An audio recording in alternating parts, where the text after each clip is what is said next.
Cricketer Moin আলীর নাম শুনলেই চোখের সামনে ভেসে ওঠে একজন নিপুণ অলরাউন্ডারের ছবি।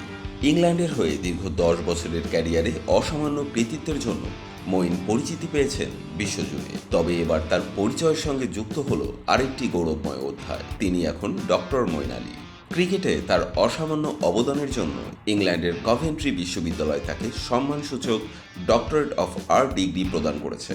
পশ্চিম মিডল্যান্ডসের কভেন্ট্রি বিশ্ববিদ্যালয়ের দেয়া বিবৃতিতে বলা হয়, ক্রিকেটে অসামান্য অবদানের জন্য আমরা মঈন আলীকে ডক্টরেট অফ আর্টস ডিগ্রি দিয়ে সম্মানিত করতে পেরে গর্বিত।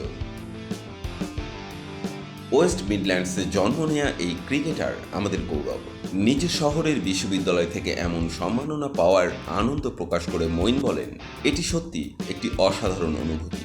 বিশ্ববিদ্যালয়ের শিক্ষার্থীদের সঙ্গে দিনটি ভাগাভাগি করতে পেরে আমি খুবই খুশি।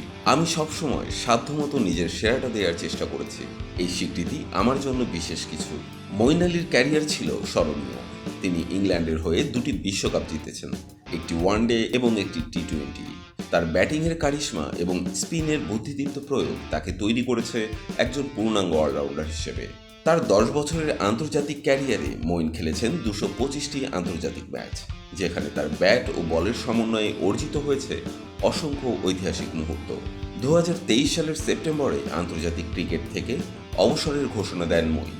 তবে ঘরোয়া ও ফ্রাঞ্চাইজি লিগে তার সরব উপস্থিতি অব্যাহত থাকবে।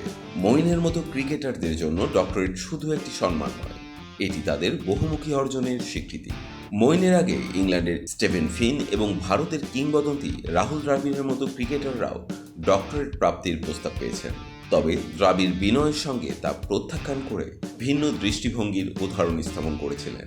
মঈন আলী ডক্টরেট গ্রহণ করে শুধু নিজের ব্যক্তিত্বকে নতুন মাত্রায় উন্নীত করেননি, বরং তার এই অর্জন প্রমাণ করে একজন ক্রীড়াবিদের জীবন খেলাধুলার বাইরেও কতটা অর্থবহ হতে পারে।